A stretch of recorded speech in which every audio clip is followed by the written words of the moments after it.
eee, dari perkenalan anggota kelompok terlebih dahulu. Kami dari kelompok 3, yang pertama ada Muhammad, Al-Iqbal dari absen 15, kemudian ada Mukhrisan Rusdi, absen 16, kemudian ada Priyanggita absen 17, Putri Mandar nomor urut 18, Raihan Nur Aziz nomor urut 19, saya Raihan Fahira nomor urut 20, dan Randa nomor urut 21. Kemudian selanjutnya di sini kami mengambil kasus dari hasil putusan pengadilan pajak di putusan nomor yang tertera di section saya, yaitu PUT 104012.18 tahun 2018. Jenis pajaknya PPBP 3 di tahun pajak 2014. Dengan pokok sengketa koreksi NJOP sebagai dasar pengenaan pajak bumi dan bangunan tahun 2014 sebesar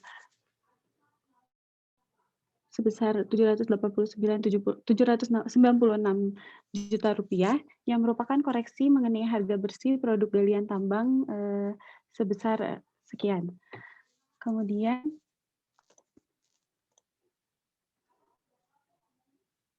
yang pertama yaitu koreksi pendapatan kotor sebesar 32 miliar rupiah.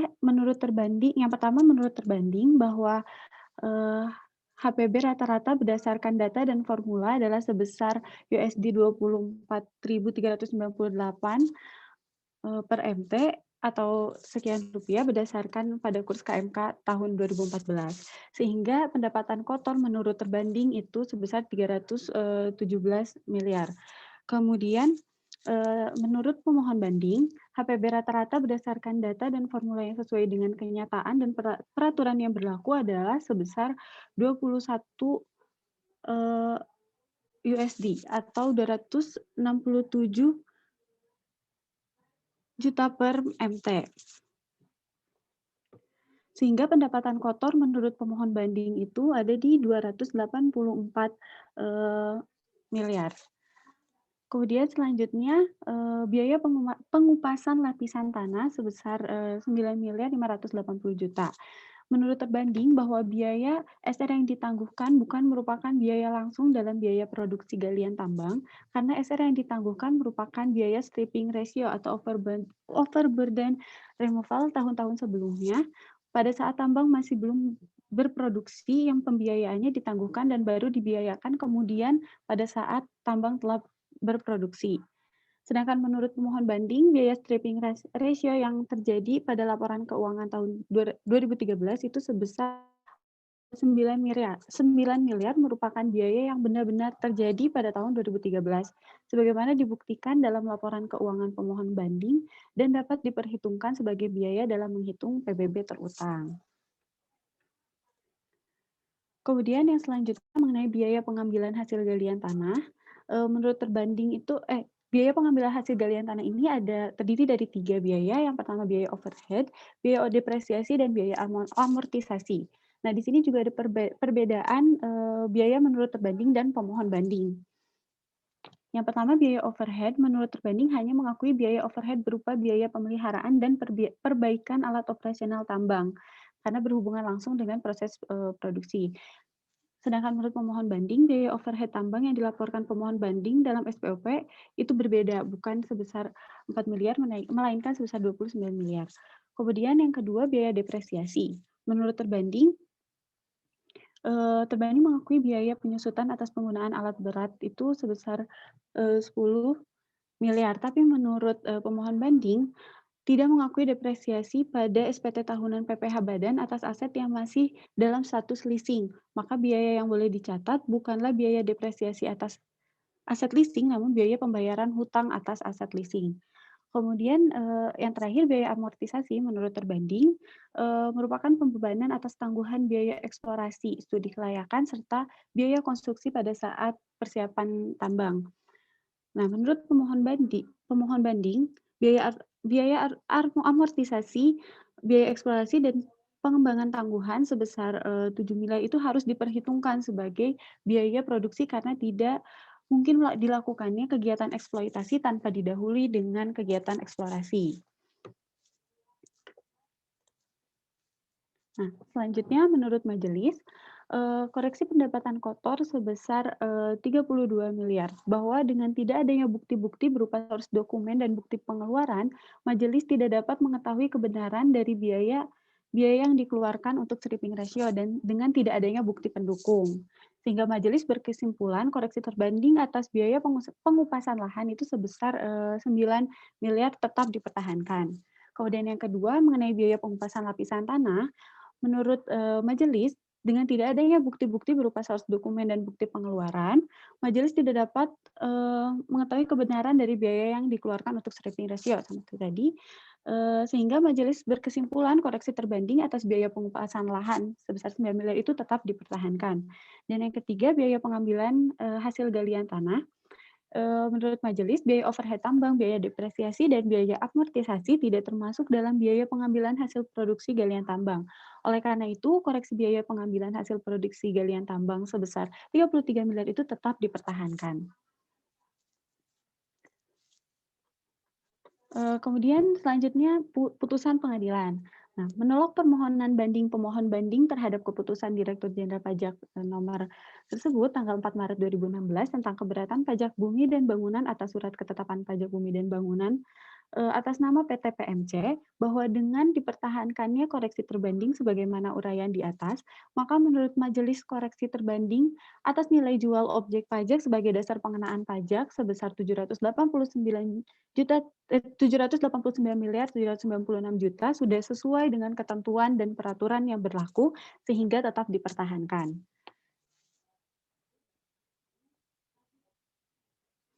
Ya, mungkin sekian Ibu Baik, dan terima teman-teman. kasih. Ya, makasih ya Mbak ya. Boleh Ibu. boleh tepuk tangannya buat Mbak Putri. Terima kasih. Mbak Rehana, silakan Nat. Saya tepuk tangan online ya. Terima kasih. Ini hanya Mbak Rehana yang menyampaikan, yang lainnya nggak gantian, nggak apa. Ya udah, nggak apa-apa ya. Oke, yang lainnya mungkin ada yang mau menguatkan, memberikan respon atau menyampaikan pendapat. Ini karena hanya Mbak Rehana saja yang menyampaikan presentasinya, sehingga kan kelompok lainnya ada 6 siswa yang lain ya. Oke, kalau gitu begini, setiap kelompok 1, 2, dan 4 gitu ya. Oke, nggak usah via Zoom, nggak apa-apa, via WA group karena kayaknya koneksi internet saya juga nggak terlalu stabil ini. Silakan setiap kelompok perwakilan memberikan respon, pertanyaan, atau tanggapan. Setiap kelompok minimal 2, jadi dari kelompok 1, kelompok 2, dan kelompok 4.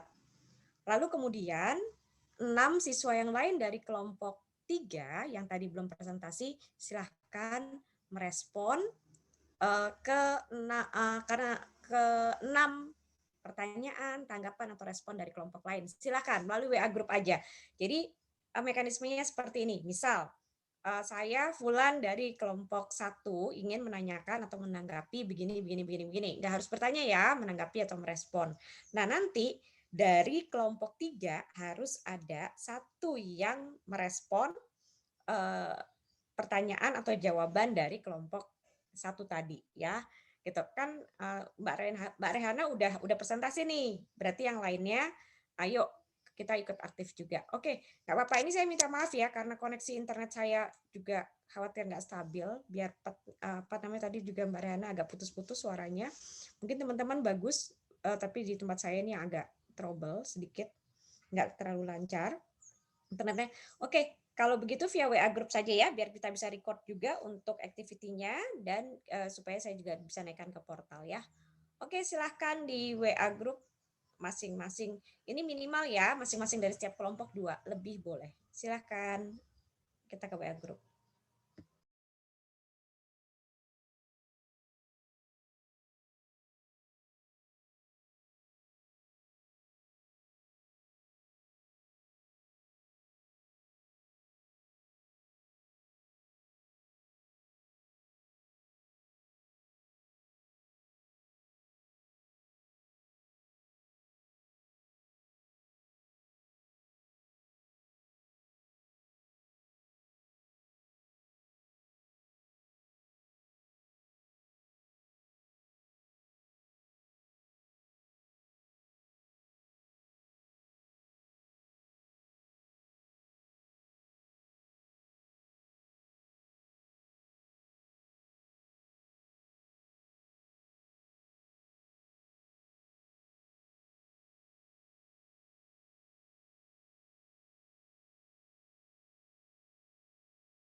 gimana ya kok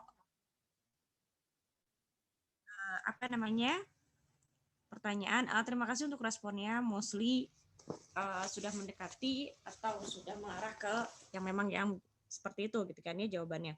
Oke. Seperti misalnya oh ini pendapat ya, setuju atau tidak setuju dengan pendapat permohonan banding. Terus dari Putu tadi saran diakomodir ya oleh kelompok, sarannya bagus. Oke, memberikan reason yang lebih sehingga jelas benar atau tidaknya. Oke ya. Kemudian, nah ini terkait masalah bukti. Stripping ratio. Ini saya share aja ya ke teman-teman ya. Pertanyaan tentang dari Aditya nih.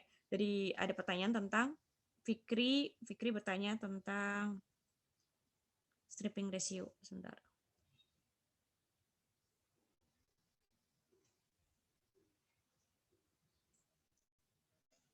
Bismillah. Saya share ya di grup ya. Bismillahirrahmanirrahim.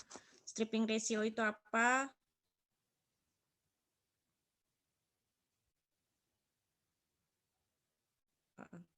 Saya sudah share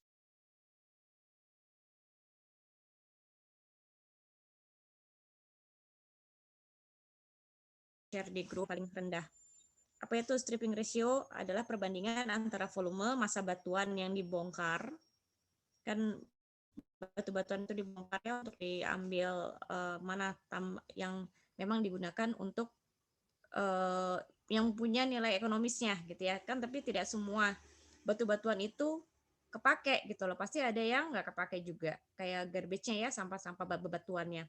Nah itu total massa volume batuan yang dibongkar dengan batu bara yang diambil. Jadi kan yang diambil batu baranya saja ya, artinya batu-batuan lainnya kan tidak. Nah itu perbandingannya, itu stripping ratio ya. Semakin rendah stripping ratio-nya berarti semakin baik untuk efisiensi biaya. Terus alat-alat bukti. Alat-alat bukti gimana kok ini wajib pajak menyampaikan banyak biaya-biaya, tapi biayanya itu dikoreksi sama petugas pajak atau terbanding. Misal, dia mengajukan biaya 10 miliar, tapi kata petugas pajak atau terbanding bilang, enggak kok, enggak 10 miliar, cuma 4 miliar itu. Ya, karena apa? Majelis hakim melihat, dia mau memutuskan 10 apa 4 miliar ya? Ternyata bukti-buktinya enggak ada.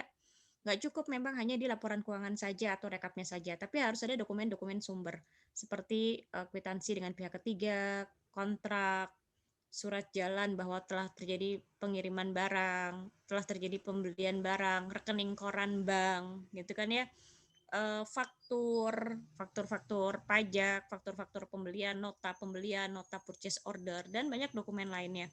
Nah, kebetulan dulu waktu saya masih bertugas di Direktorat Jenderal Pajak, itu sempat kurang lebih 4 tahun bertugas sebagai penelaah keberatan yang antara lain tugasnya memang mengikuti persidangan, ya mewakili Direktorat Jenderal Pajak sebagai terbanding gitu ya. Jadi saya sempat merasakan kurang lebih 4 tahun sebagai terbanding gitu ya. Bagaimana kita harus mempertahankan argumen.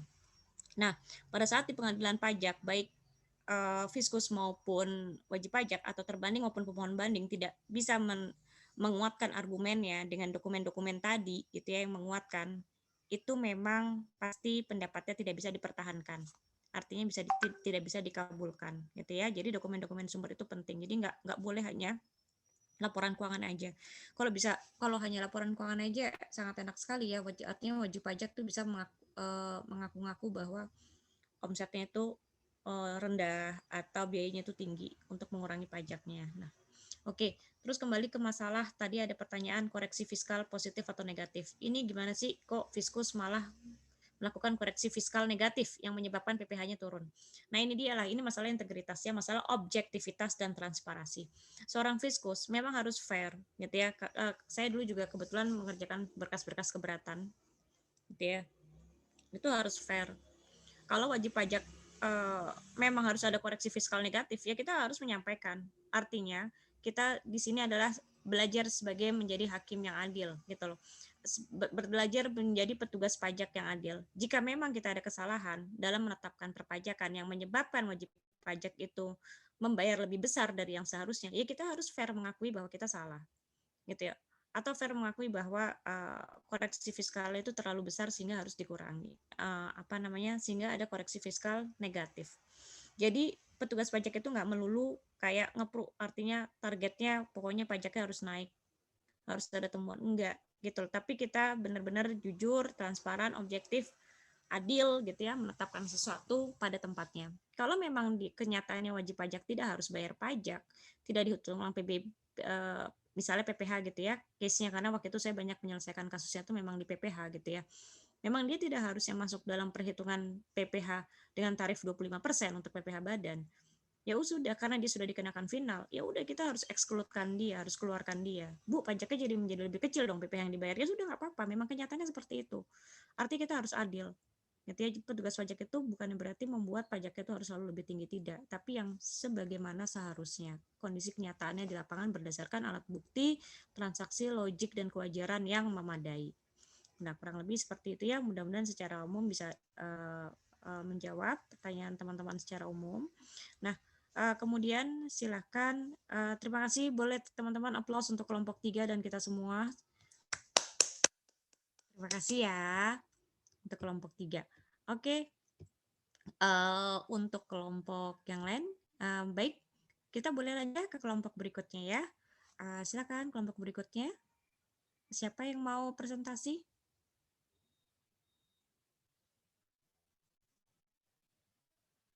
Siapa yang mau presentasi? Silakan.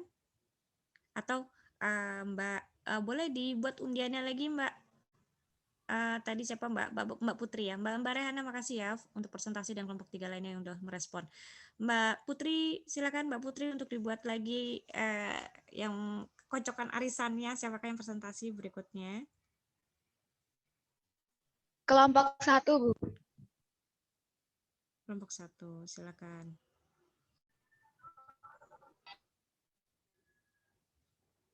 Silakan kelompok 1. Assalamualaikum warahmatullahi wabarakatuh. Izin Bu, saya Ayu Musayati Zahro, perwakilan kelompok 1.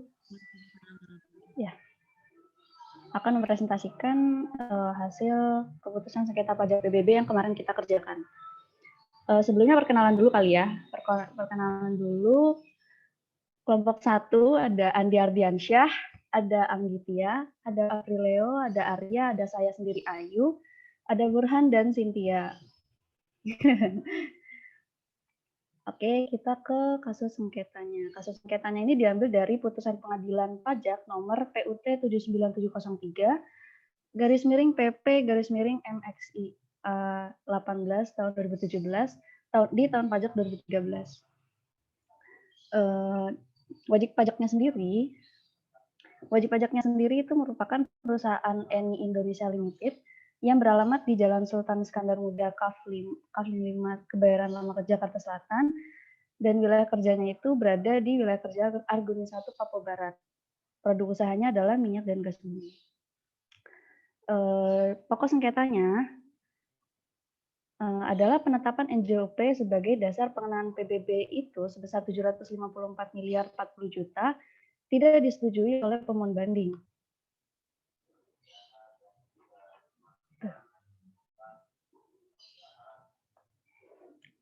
Nah, menurut pemohon bandingnya sendiri, pemohon banding menyadari bahwa telah ada kekeliruan di dalam mengisi SPOP berdasarkan sosialisasi sebagaimana dimaksud dalam butir 1 di atas dan okay.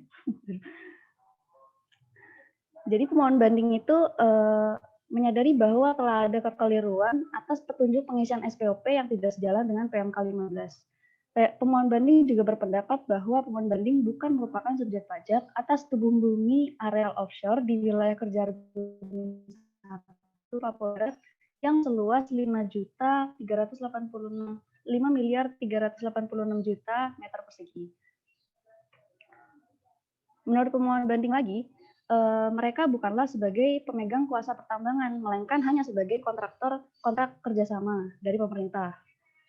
Kemudian pemohon banding juga telah menyampaikan revisi atas SPOP PBB pada tahun pajak 2013. Dan menurut pemohon banding sendiri dalam putusannya, keadaan pada tanggal 1 Januari 2013 Blok Arguni 1 ini masih dalam tahap studi geologi dan belum melakukan kegiatan operasi pemboran sumur eksplorasi. Jadi masih dalam tahap studi geologi gitu. Belum melakukan kegiatan operasi. Kemudian menurut majelis yang ada di putusan pengadilan tersebut, nilai sengketa ini tidak disetujui oleh pemohon banding. Ini perinciannya, bumi seluas 5.386.000.000, kemudian NJOP per meter perseginya adalah 140, sehingga jumlah dari NJOP bumi ini adalah 754.040.000.000. Kemudian menurut pemohon banding, tidak ada, mereka bukanlah subjek pajak atas bumi areal offshore, sehingga NJOP-nya adalah 0. Kemudian menurut majelis sendiri, pemohon banding ini adalah kontraktor kontrak kerjasama yang mempunyai izin untuk memperoleh manfaat atas tubuh bumi dalam suatu wilayah kerja untuk melakukan kegiatan usaha pertambangan gas yang berintikan atau bertumpu pada kegiatan usaha eksplorasi dan eksploitasi. Sehingga pemohon banding ini telah memenuhi kriteria sebagai subjek pajak sebagaimana diatur dalam pasal 4 ayat 1 Undang-Undang PBB. Majelis juga berpendapat bahwa penetapan NJOP tubuh bumi bangunan sebagai penetapan SPPT PBB tahun pajak 2013 sebesar 1.508.056.000 merupakan sengketa yuridis fiskal. Kemudian menurut putusan pengadilannya ini, kesimpulannya adalah menyatakan menolak banding dari pemohon banding terhadap keputusan Direktur Jenderal Pajak nomor Cap 2349/WPJ07/2014 tanggal 10 September 2014 tentang keberatan pajak bumi bangunan atas SPPT BBB tahun pajak 2013. Jadi keputusannya itu adalah menolak banding dari pemohon banding. Dan ini adalah analisis menurut kami, kelompok kami. Wajib pajak ini merupakan kontraktor kontrak kerjasama yang punya izin untuk memperoleh manfaat atas tubuh bumi dalam suatu wilayah kerja untuk melakukan kegiatan usaha pertambangan migas yang berintikan atau bertumpu pada kegiatan usaha eksplorasi dan eksploitasi. Sehingga menurut kami, jadi kami setuju dengan majelis dan terbanding bahwa kontraktor kontrak kerjasama ini telah memenuhi kriteria sebagai wajib pajak, sebagaimana di dalam pasal 4 ayat 1. Kemudian menurut kami juga WP ini harusnya lebih menguasai dan memahami peraturan perpajakan yang ada di Indonesia. Kemudian yang ketiga, keputusan majelis untuk menolak banding dari pemohon banding sudah tepat karena pemohon banding ini memenuhi syarat.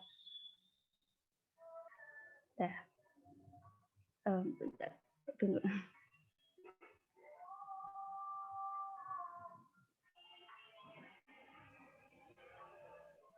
Sekian dari kami, kurang lebihnya mohon maaf. Terima kasih teman-teman. Oke, ini siapa ya? Ini dari kelas mana ini ya? Aduh. Iya nih Bu. Saya tuh terkagum-kagum loh dengan teman-teman yang mampu membedakan. Saya sampai sekarang tuh susah bedain mukanya. Kayaknya mukanya tuh sama semua. Kalian jago loh. Saya terkagum-kagum sama para penggemar K-drama, K-pop, segala macam itu bisa membedakan wajahnya. Terus ini dong ajarin saya cara bisa mengingat nama-namanya itu, nggak ketukar-tukar itu gimana toh ya? Apa karena faktor usia saya sehingga susah mengingat nama-namanya gitu. Saya bekerja keras untuk ini siapa tadi namanya ya? Kayaknya mirip-mirip ya. Kim itu nggak selalu laki-laki atau perempuan ya? Kim itu bisa laki-laki atau perempuan ya? Kim bisa laki-laki bisa perempuan Bu. Itu marga Bu, kayak Sinaga gitu. Iya, marga. Baiklah, nanti gantian dong kalian memberikan saya tutorial K-pop, K-drama. Baik Bu. Ya. Terus ini apa? Ini siapa? Ini kelompok apa ini? Kita kenapa jadi bahas K-pop ya? Salah kayaknya. Ini kita identis pura-pura Bu, jadi ini Mm-mm. halu dulu katanya mah. Iya ya, nggak apa-apa, halu nggak apa-apa kok ya, cita-cita mah boleh ya. Gitu. Yang saya tahu K-popers Indonesia itu kalau lagi menguasai Twitter sudahlah ya. Selesai itu Twitter jadi trending topik, kelar itu udah ya. Oke, baiklah. Terima kasih ya kelompok 1 untuk presentasinya. Boleh tepuk tangan semuanya. Ini mumpung koneksi internet saya bagus nih. Kalau tadi kan biarpet. Jadi kita banyak diskusi via WA group. Yuk, ada yang mau respon nggak? Mbak Putri, tolong dicatat ya poinnya untuk yang presentasi, bertanya, menjawab gitu ya. Yuk, silakan yuk. Bismillah yuk. Siapa yang mau merespon, bertanya atau apa? Setidak-tidaknya teman-teman menabung poinnya. Misalnya ya responlah presentasinya Mbak Ayu. Ayo kok aku di kok K-popnya itu sih ya udah ya. Yuk silakan yuk yang mau merespon. Nah, terus menurut teman-teman itu coba deh. Gara-gara wajib pajak tidak ikut kelas PBB, bagian akuntansinya atau manajer teksnya, dia jadi bersengketa berapa miliar coba. Bersengketa berapa miliar NJOP-nya. Walaupun itu bukan PBB terutama ya, 750 miliar. Coba, kan itu berarti cash flow-nya perusahaan bisa berantakan, iya nggak?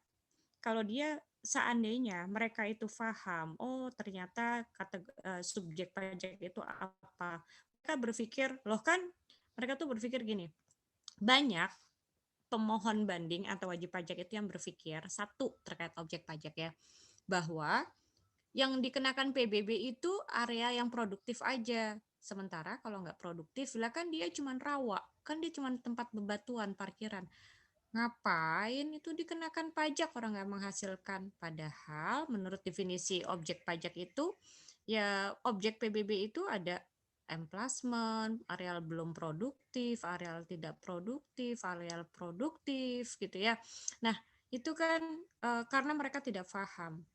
Karena dia tidak paham, jadi dia tidak memperhitungkan bahwa PBB yang harus dibayar misalnya sebenarnya 1 miliar. Karena mereka berpikir, karena mereka tidak paham, jadi berpikir hanya areal yang produktif aja yang kena. Jadi mereka menyiapkan uang tuh hanya misalnya 300 juta.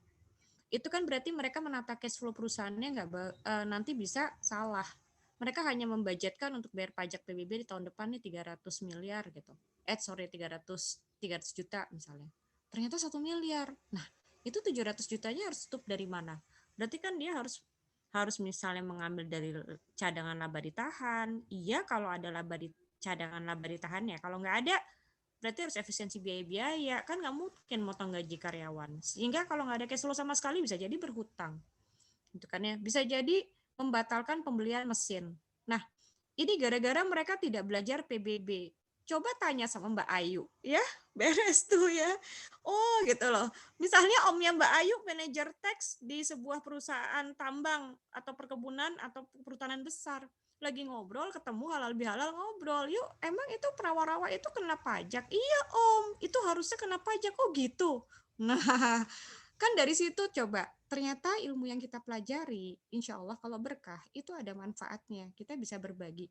Bayangkan ilmu yang kelihatannya sederhana, kelihatannya kita sekedar menggugurkan kewajiban, belajar, oh datang Zoom, ini waktunya belajar PBB. Ternyata kalau memang ilmu itu berkah gitu ya, itu ternyata manfaatnya besar. Oleh karena itu, nggak ada yang kita lakukan, apalagi kalau kita niatkan ibadah, yaitu yang sia-sia. Belajar itu, ilmu yang kita dapatkan, apapun materinya, apapun mata kuliahnya, apapun informasinya, baik dari formal maupun pembelajaran informal, insya Allah gitu ya, itu suatu saat akan bermanfaat, bernilai. Makanya kita nggak bosan-bosan, saya juga mengingatkan diri saya sendiri, yuk proses belajar ini kita selalu niatkan untuk ibadah, sehingga apapun nanti jadi amal soleh, jariah, bisa manfaat, berkah ilmunya, membantu teman-teman di saat nanti dibutuhkan. Gitu ya, kita nggak pernah tahu.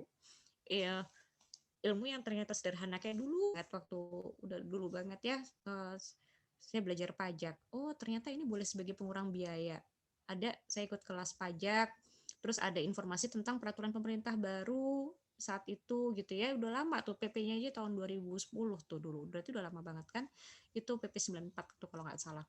saya ingat banget. Oh ternyata ini boleh sebagai pengurang biaya gitu ya, pengurang biaya. Oh ternyata boleh, oh ternyata ada kemudahan dari negara gitu ya. Suatu hari saya main ketemu teman lama saya, ngobrol-ngobrol. Terus ngobrolnya sih maksudnya bukan mau ngobrol tentang pajak, tapi kan ujung-ujungnya tiba-tiba pokoknya tiba-tiba ngarah pembicaraan ke sana gitu ya. Ini salah satu contoh aja. Mbak, ternyata pajak tuh mahal banget ya ini. Nah, dia nggak ngeh ternyata banyak sekali yang bisa menjadi pengurang pajak, bisa diakui sebagai biaya gitu ya, biaya-biaya. Oh, boleh kok, Mbak, gitu. Ada peraturannya. Nah, oh boleh ternyata. Itu seneng banget gitu loh jadi tahu. Terus saya juga ketemu teman lama saya gitu ya. Dia tadinya bayar pajaknya, dia nggak tahu, nggak paham, bagian accountingnya tuh salah gitu ya, salah, nggak ngerti. Bukan salah, salahnya itu karena nggak paham gitu ya. Sehingga dia tuh udah menyiapkan uang bayar pajaknya tuh 1 miliar, 1 M gitu ya. 1 atau 2 M bisa lupa. Terus tiba-tiba kita ya udah ketemu ngobrol. Loh, dia nggak ngeh ternyata ada pengurang-pengurang pajak. Terus kita sharing gitu.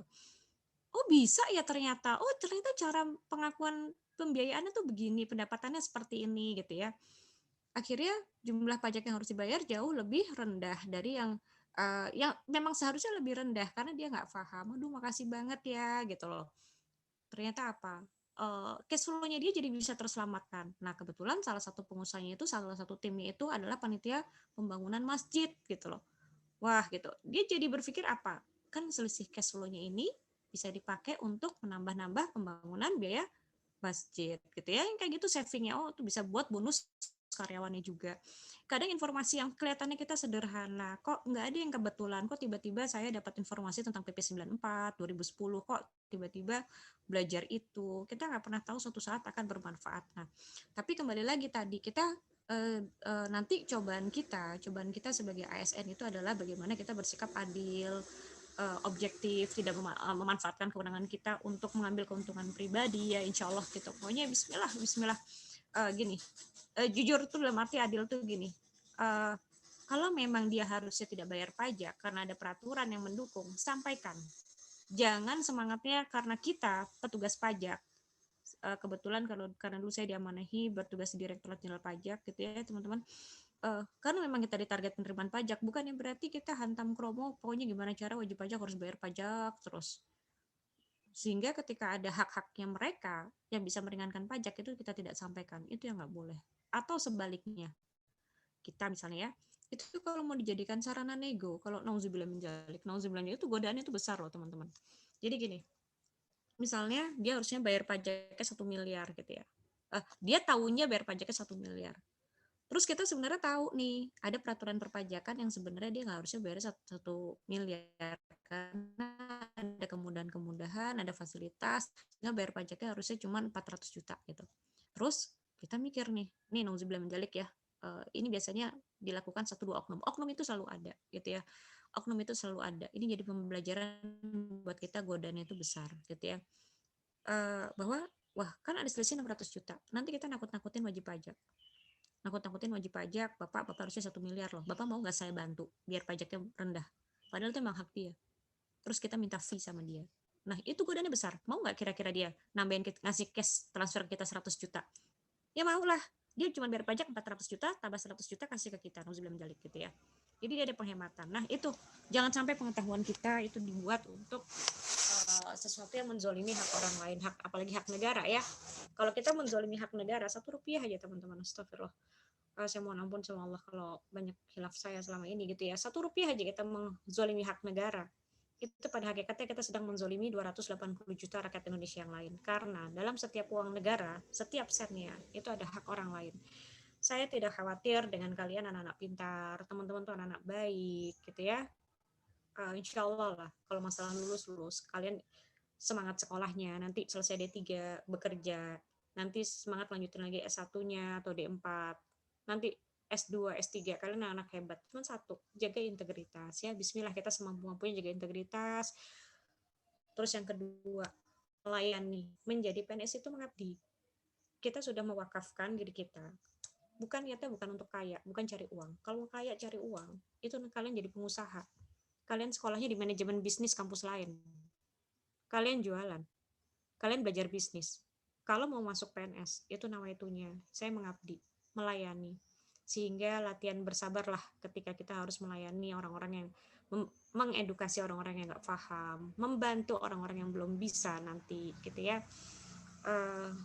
Ya yang paling berat itu melapang keterima, udah dibantu masih dimarahin juga sama wajib pajak, waduh itu latihan sabarnya, masih dicela-cela gitu ya, masih dihina-hina, masih difitnah-fitnah, udah dibantuin, wah, Masya Allah. Pokoknya jadi PNS itu ya perjuangannya itu besar, jihadnya itu banyak, tapi kembali lagi, kalau nawaitunya kita bersih, baik gitu ya, niatin ibadah, itu amal jariahnya dari 280 juta orang loh, bayangin. Teman-teman ngasih sedekah ke satu anak yatim aja, itu pahalanya nggak berhenti-berhenti. Apalagi kalau kita bekerja, makanya mulai dari belajar. Kita belajar hari ini, ya. Saya minta doanya teman-teman. Dosen itu wajib minta doa ke mahasiswanya, ya. Karena ada 28 siswa atau 30 siswa yang akan mendoakan. Doakan, mudah-mudahan ini jadi amal jariah. Ya, jadi amal jariah karena tabungan kita pulang itu ya dari teman-teman gitu. Teman-teman nanti yang akan bersaksi di hari akhir. Gitu ya.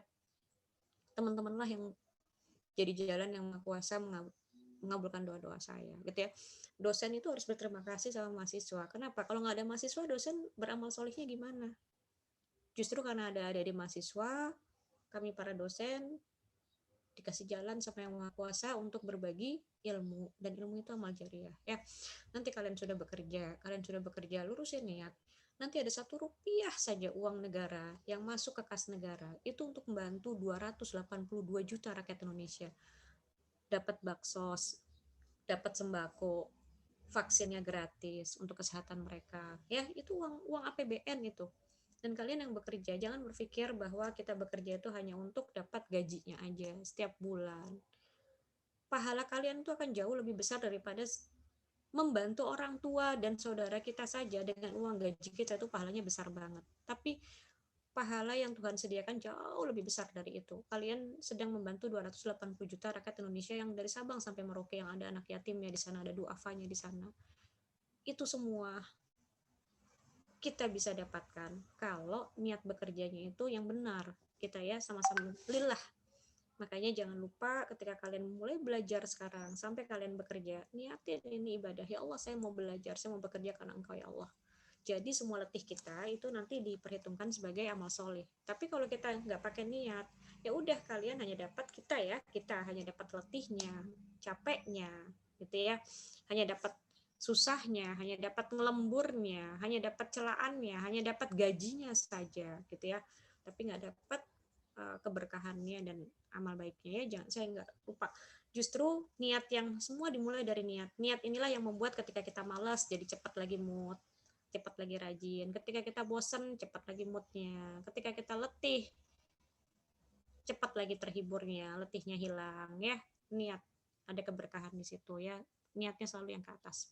Oke, kembali lagi, itu tadi Mbak ya, tadi bayangin, gara-gara cuma nggak tahu masalah subjek pajak, dia ada sengketa 750 miliar NJOP. Nah, jadi nanti ilmu-ilmu yang seperti ini, kalian boleh loh bikin status, sekali-sekali itu status, kalau yang punya TikTok, status Instagram, boleh loh kalian dengan bahasa kalian yang asik, yang kekinian. Misalnya gini, guys, gue baru tahu, ternyata kalau di tambang itu, atau di perkebunan, atau apa, areal walaupun nggak produktif, walaupun nggak ada sawitnya, walaupun tempat parkir rawa, itu ternyata tetap ada PBB-nya loh, terutang. Kita nggak pernah tahu, TikTok kita kesebar kemana, status Instagram kita kesebar kemana, mungkin kebaca, ke-share pegawai keuangan di sebuah perusahaan, dia jadi ngeh, itu jadi amal soleh kalian. Coba membuat status dengan bahasa-bahasa kekinian yang asik. Kalian belajar apa? Akuntansi, pajak, ilmu ukur tanah, atau apapun, belajar tentang apapun. Sesekali jadikan status dengan bahasa yang asik, infografis. Kita nggak pernah tahu. Dan itu kita sudah mulai membiasakan diri menjadi pribadi yang bermanfaat. Bercandanya kita pun bermanfaat. Kocaknya kita pun bermanfaat. Gaulnya kita pun bermanfaat. Ya, usia-usia kalian itu udah bukan usia remaja lagi, teman-teman, tapi sudah usia dewasa muda. Dewasa muda itu harus sudah mulai memikirkan apa kebermanfaatan hidup saya. untuk sekeliling saya, untuk orang tua saya, untuk agama saya, untuk sesama, untuk negeri ini. Teman-teman tuh sudah mulai masuk usia dewasa muda. Sehingga ketika kalian masuk the next step of your life, kehidupan kantor, kehidupan keluarga, kalian sudah terbiasa berpikir untuk tidak memikirkan diri sendiri aja. Ya, hidup kita akan jauh lebih bahagia karena sudah mulai orang kalau semakin memberikan giving kepada sekeliling itu biasanya yang lebih bahagia itu yang memberi biasanya ya, insya Allah. Oke. Itu saya nggak khawatir dengan kepintaran kalian ya. Allah sudah menitipkan otak yang cerdas ke teman-teman, semangat belajar yang baik walaupun up and down itu ada, tapi overall baik gitu ya. Saya sangat-sangat aware dengan masalah ke sosial soft skill of life gitu ya, karena Republik ini sudah banyak sekali orang-orang pintar gitu ya, tapi yang benar-benar melayani, mengabdi pada rakyat dengan niat yang baik, niat yang benar, sayang gitu loh, sayang sama rakyat, sayang sama masyarakat, senang nanti Tuhan kasih kok. Ya, kita titipkan aja hak kita sama yang di atas. Tuhan mau urus hak kita. Ya.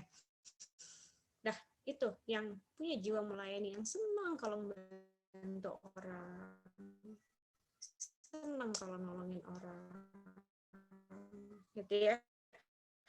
Itu yang perlu diasah. Mulai WhatsApp ya. Ini via Zoom atau mau via WA group, yuk direspon yuk apa yang sudah dipresentasikan kelompok 1, silahkan teman-teman.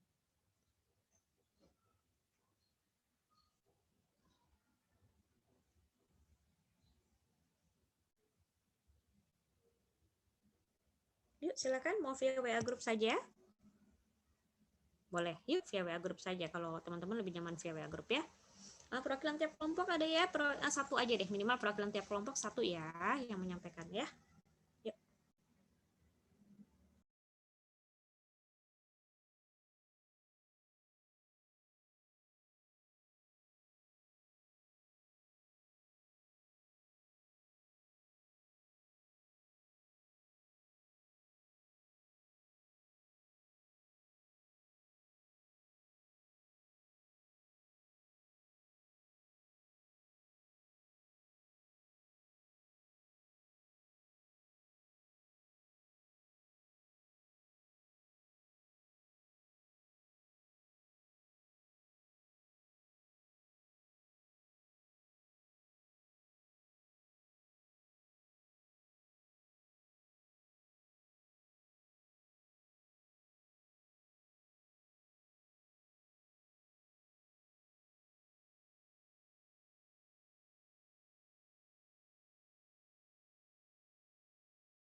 Karena memang misalnya gini, ada perbedaan yuridis fiskal itu perbedaan penafsiran undang-undangnya. Jadi wajib pajak menafsirkan A, fiskus menafsirkannya B. Nah, itu yuridis fiskal, yuridis kan hukum ya, fiskal terkait peraturan perpajakan. Namun gitu ya, hal lain adalah sengketanya itu bukan tentang yuridis fiskal, tapi masalah alat bukti. Wajib pajak bilang ini biaya, sudah dikeluarkan gitu loh. Terus kata si fiskus bilang, oke, betul, biaya untuk bonus THR karyawan itu boleh sebagai pengurang pajak. Artinya tidak ada sengketa yuridis fiskal di sini. Baik fiskus maupun wajib pajak sama-sama setuju kok bahwa THR itu bisa mengurangi penghasilan bruto, sehingga labanya juga semakin kecil, semakin berkurang, sehingga pajaknya yang dibayar juga kecil. Oke, sepakat. Yuridis fiskalnya nggak ada pertentangan. Tapi masalahnya, mana buktinya? Perusahaan kamu itu udah bayar THR karyawanmu, pegawai pabrik yang jumlahnya 500 orang. Mana buktinya udah ditransfer? Mana buktinya apakah sudah dipotong PPh 21-nya? Ternyata nggak ada buktinya. Kamu nggak bisa kasih bukti. Ya udah, jadi biaya itu dikoreksi. Nah, itu karena substansi materialnya jadi tidak ada alat bukti yang bisa disampaikan, gitu kan ya. Nah, Kalau yuridis fiskal itu ya contohnya gini, perbedaan penafsiran gitu ya. Karena apa? Bisa jadi wajib pajaknya itu hanya melihat undang-undangnya saja, bahwa tanah itu apa, bumi itu apa, sementara nggak ngelihat PMK-nya, PMK 186 dia nggak teliti. Jadi dia menafsirkan hanya berhenti sampai di undang-undang. Sementara yuridis fiskalnya pajak kan nggak hanya undang-undang, tapi kan ada PP, ada PMK, ada Perdirjen, gitu kan ya. Undang-undang itu kan globalnya harus dirinci. Kalau semuanya dicemplungin ke undang-undang, undang-undang bisa berapa ribu halaman, gitu kan ya. Jadi wajib pajak tuh persepsinya sendiri. Dia persepsinya, loh areal produktif aja dong yang harusnya kena PBB. Kan kalau areal tidak produktif ya tidak produktif, tidak menghasilkan, nggak ada sawitnya, nggak ada minyaknya, masa nggak ada panas buminya, masa mau dipajakin juga? Nggak adil dong kalau kayak gitu. Itu kan persepsi yuridis fiskal. Oh Bapak penafsirannya maksudnya nggak seperti itu Pak. Undang-undang itu ada di PMK-nya, ada Perdirjennya juga, ada SE-nya ini Pak. Buktinya oh ya udah. Jadi seperti itu ya. Oke, ada lagi yang lain berpendapat? Silahkan. Ini ada pertanyaan. Ini Kromo Inggilnya bagus banget. Ini kamu tinggal di keraton ya berapa lama? Menawi wonten kelepatan ya. Saya berasa lagi di acara halal bihalal. Ini kalau sama Simbah ini. Oke, baik. Oke, jika tidak ada boleh dilanjut ya kalau nggak ada lagi, karena ini case-nya juga memang relatif lebih sederhana dari case-case yang kompleks tadi ya, banyak biaya-biaya juga gitu ya. Baik, boleh selanjutnya kelompok berapa yang belum, berarti kelompok 2 sama kelompok 4 ya yang belum presentasi. Silakan kelompok 2 dulu atau kelompok 4 dulu? Kelompok 4 Bu, izin share screen. Oke, siap. Silahkan. Ini siapa ini? Syasya Bu. Sasya. Oke, Mbak Sasya silakan.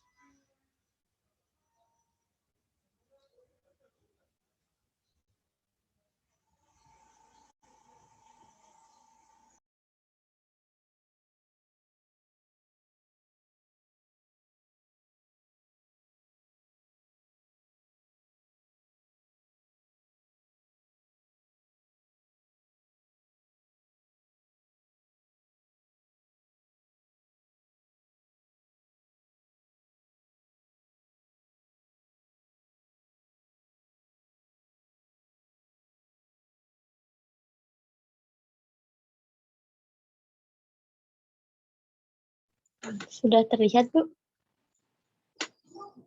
Mbak, silakan dimulai Mbak.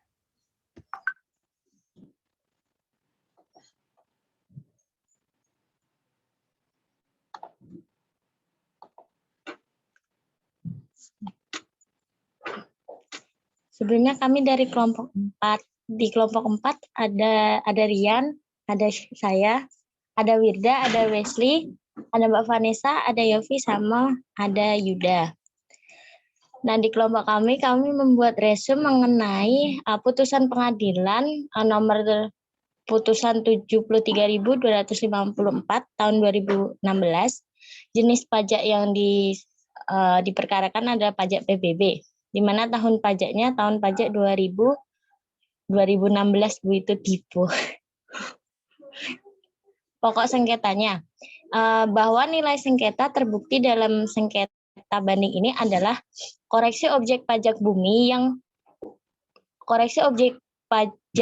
dan bangunan tahun pajak 2013 berupa PBB yang terutang sebesar 815.588.000 yang tidak disetujui oleh pemohon banding. Kemudian untuk info perusahaannya, dalam putusan tertulis bahwa Triple A dan Triple B is Sepinggan Limited Contract Area, is Sepinggan selanjutnya disebut PSC, di mana blok is Sepinggan ini dikelola oleh ENI yang bertindak sebagai operator lewat ENI is Sepinggan Limited.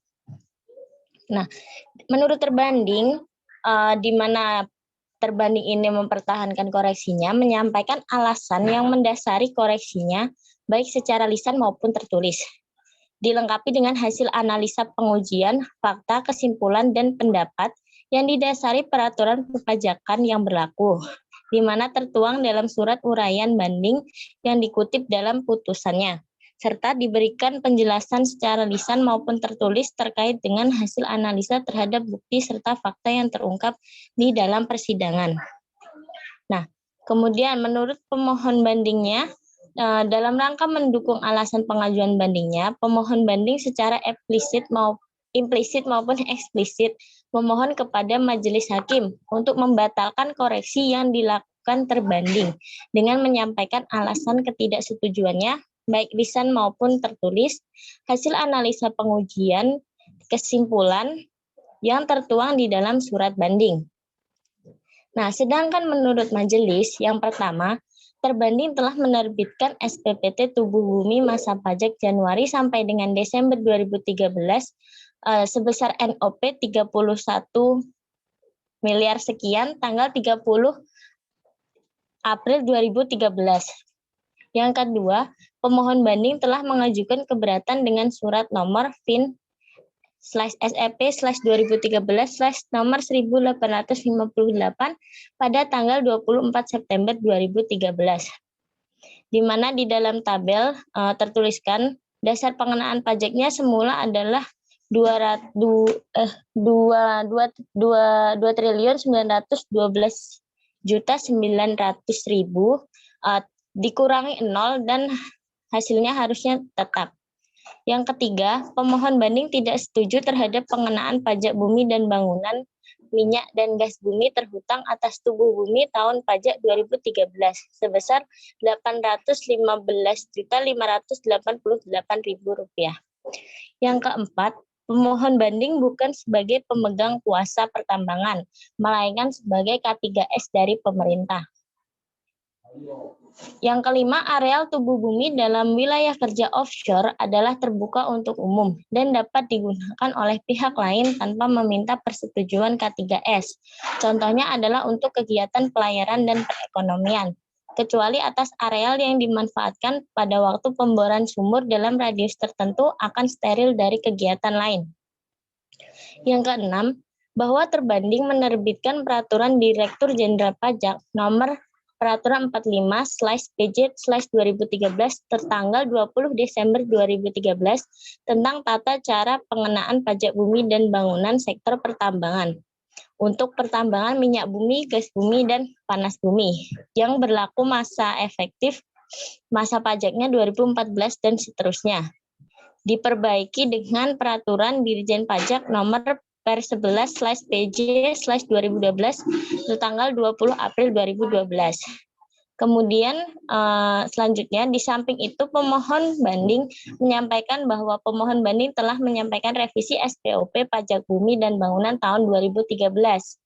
Dalam SPOP revisi tersebut, pemohon banding yang disampaikan tanggal 12 Juni 2013 sebelum SPPT pajak bumi dan bangunan tubuh bumi 2013 diterima pada tanggal 26 Juni 2013 yang melaporkan bahwasanya pada tanggal 1 Januari 2013 tidak ada pemanfaatan kegiatan operasi. Kemudian berdasarkan ketentuan pasal 4 ayat 1 sampai dengan ayat 3 Undang-Undang PBB, secara jelas dapat diketahui bahwa dalam pengenaan pajak bumi dan bangunan secara substansi, penetapan sebagai subjek pajaknya adalah lebih didasarkan pada pemanfaatan atau penggunaan atas objek pajaknya dalam hal ini bumi dan atau bangunan. Sehingga penetapan sebagai subjek atau wajib pajak bukan merupakan bukti kepemilikan hak. Yang kesembilan, berdasarkan data dan fakta yang diuraikan di atas, maka majelis berpendapat bahwa A. Berdasarkan pasal 112 PSC yang ditandatangani pada tanggal 20 Juli 2012, pemohon banding ditetapkan sebagai perusahaan yang secara eksklusif akan melakukan operasi minyak dan gas bumi di area East Sepinggan. Yang kedua, pemohon banding sebagai perusahaan yang secara eksklusif akan melakukan operasi minyak dan gas bumi di area East Sepinggan, maka areal dimaksud menjadikan ada manfaatnya atau gunanya bagi pemohon banding. Yang ketiga, pemohon banding telah memenuhi kualifikasi untuk ditetapkan sebagai subjek pajak bumi dan bangunan, sebagaimana diatur dalam pasal 4 Undang-Undang PBB. pada akhirnya diperoleh putusan pengadilan bahwa pengadilan menolak banding dari pemohon banding terhadap keputusan Dirjen Pajak nomor Kep 2415/BPJ 07/2014 tanggal 17 September 2014. Berdasarkan hal tersebut, dapat disimpulkan bahwa sejak ditandatanganinya PSC, pemohon banding telah memperoleh manfaat atas bumi. Kemudian atas argumentasi pemohon banding yang menyatakan bahwa pada masa eksplorasi belum mendapatkan manfaat, di mana sebagai acuan perolehan manfaat adalah peristiwa produksi dan penjualan. Terbanding berpendapat bahwa argumentasi tersebut tidak berdasar. Kemudian terbanding berpendapat bahwa pemohon banding telah mengabaikan ketentuan dalam dalam PSC pasal 112 dan pasal 1237 bahwa pemohon banding telah ditunjuk dan ditetapkan sebagai perusahaan yang secara eksklusif akan melakukan operasi minyak dan gas bumi, yaitu semua kegiatan eksplorasi, pengembangan, ekstraksi, produksi, pengangkutan, pemasaran, dan kegiatan pasca operasi. Kemudian pada sebab terakhir, kami memberikan analisis atas sengketa yang terjadi, di mana meskipun pemohon banding bukan merupakan kuasa pertambangan, menurut Undang-Undang Nomor 22 Tahun 2001 tentang minyak dan gas bumi, pengenaan PBB ditanggung oleh subjek PBB, yaitu orang atau badan yang memiliki hak dan atau memperoleh manfaat atas bumi serta memiliki, menguasai, dan atau memperoleh manfaat atas suatu bangunan. Sehingga pemohon banding sebagai perusahaan yang memiliki hak eksklusif atas operasi migas wajib dikenakan PBB atas objek yang dikenakan tersebut.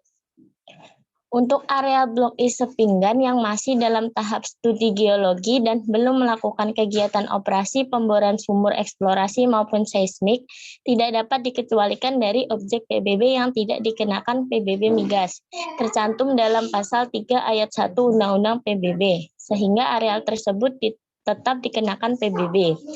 Dengan kata lain, terlepas dengan tidak adanya penghasilan yang dapat diperoleh, selama areal tersebut berada dalam WK atau wilayah kerja migas yang tercantum dalam kontrak kerjasama dan menjadi kesatuan yang tidak terpisahkan, maka tetap dikenakan PBB.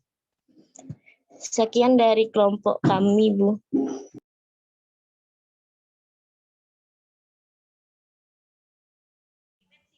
Oke. Terima kasih Mbak Sasha. Tepuk tangan semuanya untuk Mbak Sasha dan kelompok 4 semuanya. Thank you ya. Yuk, silakan teman-teman mau via Zoom atau via WA. Masing-masing kelompok harus ada satu yang menyampaikan, baru kita lanjutkan diskusinya ya. Silakan. Kelompok yang lainnya untuk merespon, berpendapat atau apapun tentang presentasi kelompok 4. Silakan.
selanjutnya kita kelompok 2 ya, yang belum ya. Oke, silakan kelompok 2 siapa yang mau mewakili? Saya Bu, izin share screen Bu. Oke, silakan. Silakan Hafiz.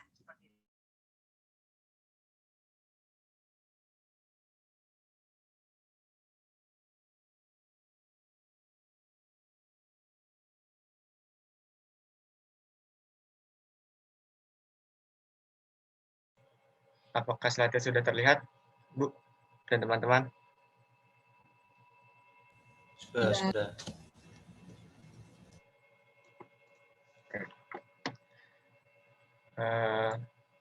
Assalamualaikum warahmatullahi wabarakatuh. Selamat pagi Bu In dan teman-teman. Saya Muhammad Hafid Maula, absen 13, akan mewakili kelompok 2 yang mempresentasikan dari kasus putusan nomor 113270 tahun 2018. Sebelumnya, saya ingin memperkenalkan anggota kelompok 2 yang lainnya. Yang pertama, Farah Syadat, absen 8. Yang kedua, Fikri Ahmad Aditya, absen 9. Francisca Malau, absen 10. Iputu Raditya Kameswara, absen 11. Muhammad Fatah Adi Wibowo, absen 12. Dan Muhammad Taufik, absen 14. Oke. Sekilas tentang risalah putusan. Jadi kelompok kami mengambil kasus dengan nomor putusan 113270 tahun 2018.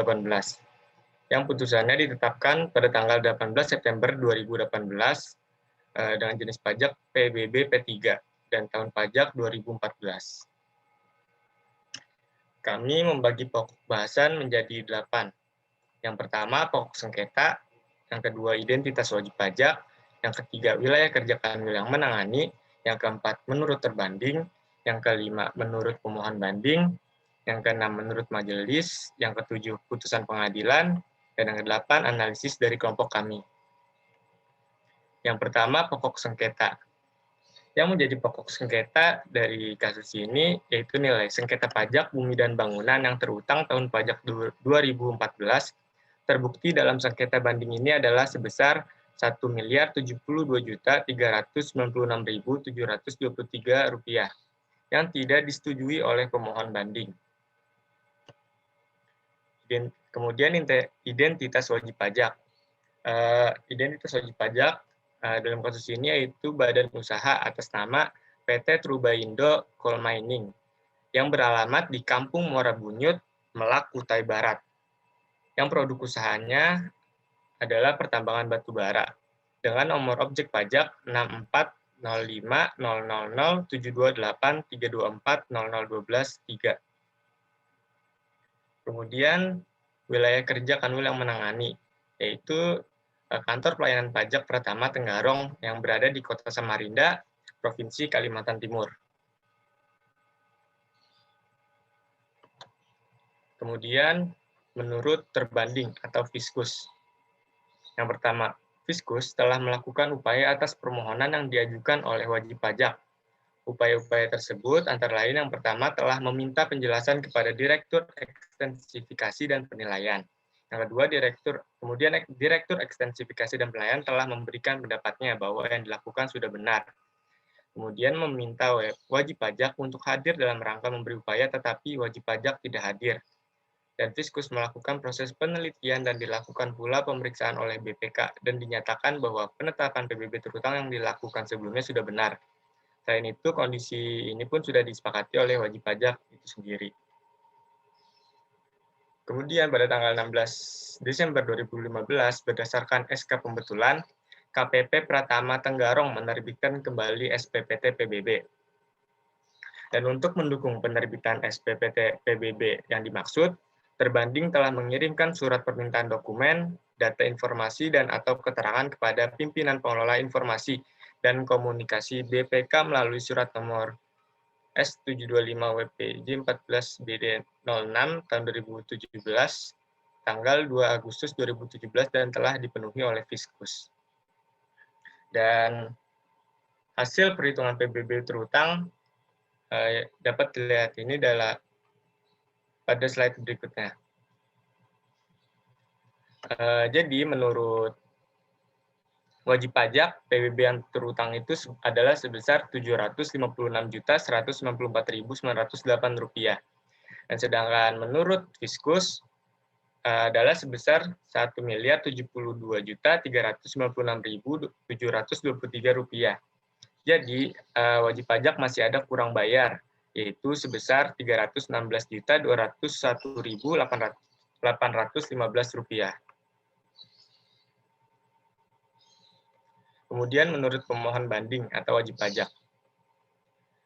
Pemohon banding mengatakan bahwa koreksi terbanding disebabkan karena adanya temuan dari BPK nomor 74 CLHP 5XV 05 2015 tanggal 25 Mei 2015, di mana berdasarkan surat penjelasan dari terbanding dan keputusan keberatan, pemohon banding tidak dapat mengetahui secara jelas dasar perhitungan PBB terutang sebagaimana tercantum dalam SPPT PBB tahun 2014 atau pembetulan tanggal 16 Desember 2015. Dan menurut pemohon banding, sesuai ketentuan yang diatur dalam PKP 2B, di mana pengenaan PBB pertambangan area produktif dihitung dengan cara 0,5% dikali 30% dikalikan dengan penerimaan kotor hasil produksi pertambangan. Hal ini terjadi karena PKP 2B merupakan peraturan khusus atau lex spesialis yang berlaku. Sehingga PBB atas bumi produktif adalah sebesar 0,5% dikalikan dengan 30% dikali dengan 504.129.938.827 rupiah dan didapatkan hasil 756.194.008 rupiah.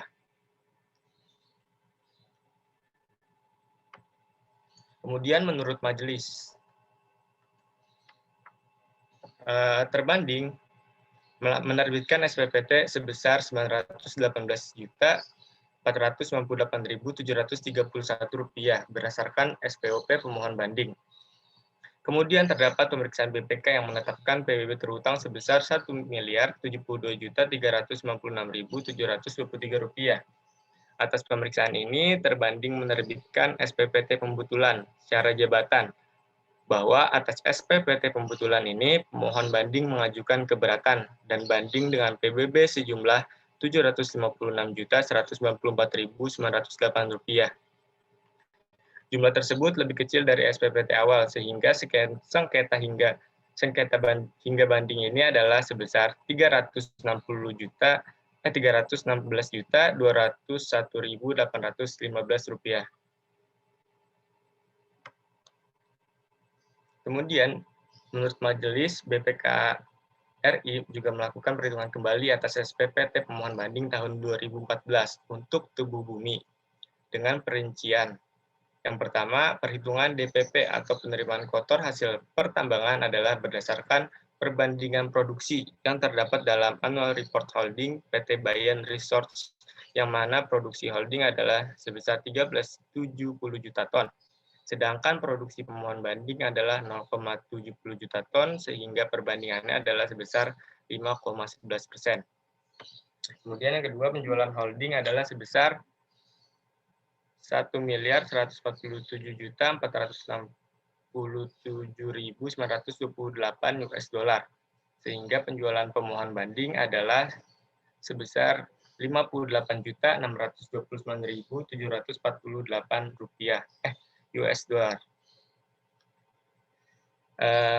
Kemudian yang terakhir, penerimaan kotor hasil pertambangan pemohon banding adalah sebesar $714.931.148.892 yang didapatkan hasil dari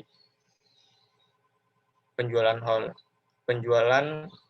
pemohon banding dikalikan dengan kurs rupiah sebesar Rp12.194. Data yang disajikan dan digunakan oleh terbanding berupa angka penjualan holding sebesar $1.147.467.928 US dollar. Bukan hanya bersumber dari penjualan batubara, di mana dapat dilihat pada kutipan catatan laporan keuangan pada slide berikut ini.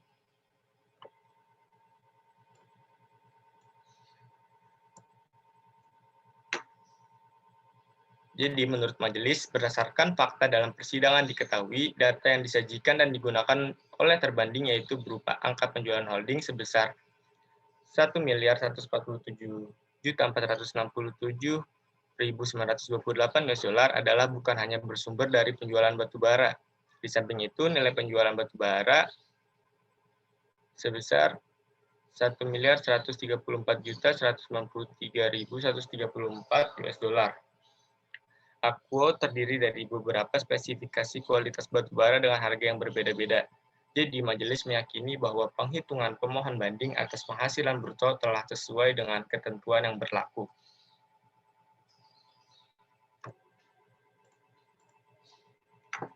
Jadi, putusan pengadilan menyatakan mengabulkan sebagian banding pemohon banding. Jadi, jumlah PBB terhutang yang diputuskan adalah sebesar Rp998.498.449.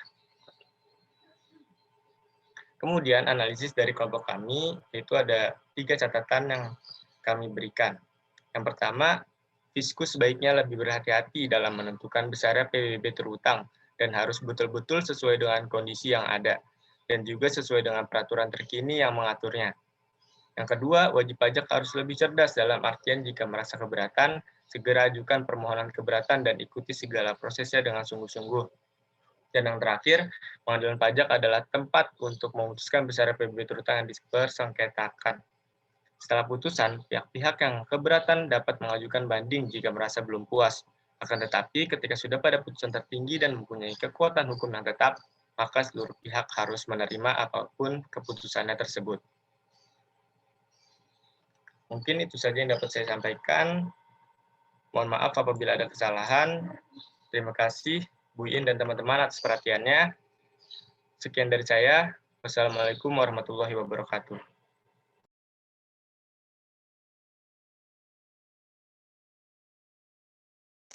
Waalaikumsalam warahmatullahi wabarakatuh. Terima kasih ya, Hafid. Terima kasih semuanya. Yuk, dari kelompok lain silakan, kita masih punya 10 menit untuk diskusi, untuk merespon. Terima kasih Hafid dan kelompok 2. Kita